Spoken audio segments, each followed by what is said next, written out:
Atoulé, ça c'est ma deuxième vidéo que je fais sur toi. Comme tu as ouvert, je vais un peu jog dans tes 6 mètres. Voilà, lorsque la balle vient de l'adversaire, il n'y a jamais hors-jeu. Donc nous les tilapias que tu dis, on traverse la mer pour venir en Europe. Là. On voulait se cacher, se brûler ici. Mais tu nous as donné la parole pour parler. Donc on va un peu nager avec ton esprit. Mais avant de continuer, là, réponds-moi à ces deux petites questions. Est-ce que tu connais la distance qu'il y a entre l'Europe et le Liban? Voilà ça ici. Et je vais te donner aussi la distance qu'il y a entre la Côte d'Ivoire et le Liban. 7900 et quelques kilomètres, près de 8000 kilomètres. Ce qui voudrait dire que l'Europe est plus proche du Liban que ne l'est la Côte d'Ivoire. Pourtant, quand vous fuyez là, vous fuyez la zone de guerre là, au Liban, c'est en Côte d'Ivoire que vous venez. C'est quel réfugié qui a le temps de prendre un passeport, de prendre un avion pour partir si loin, alors qu'il y a des voisins plus proches où il peut se réfugier pour se mettre en sécurité.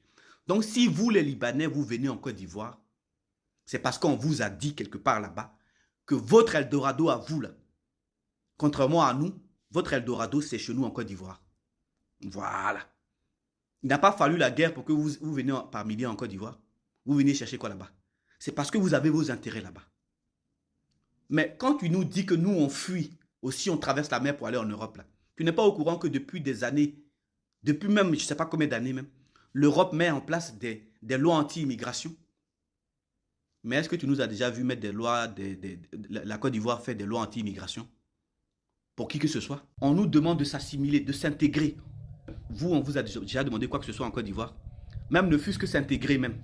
On ne vous demande même pas l'assimilation, hein. Même s'intégrer. Vous n'êtes pas intégré. Vous restez entre vous. Le communautarisme. Vous avez des quartiers entiers là-bas. Les Européens, là, en plus de se faire ça, eux, ils choisissent qui ils ont envie d'accueillir chez eux. Nous, on ne choisit pas quel Libanais on a envie d'accueillir. Vous venez, vous vous installez, on ne sait même pas où vous dormez.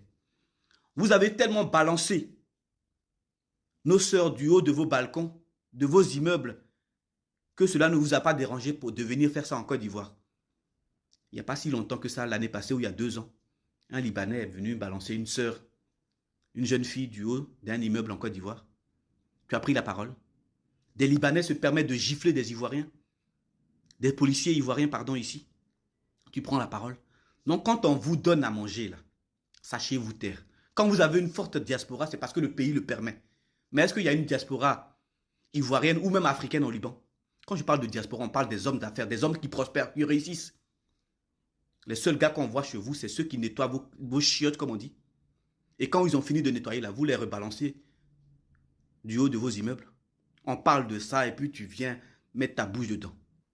Ne parle plus dans ce genre de choses-là. Parce que ça fait longtemps que nous, là, la peau noire, là, on subit. Donc le premier qui va se croire plus européen que l'Européen lui-même, là, chez nous, là, c'est lui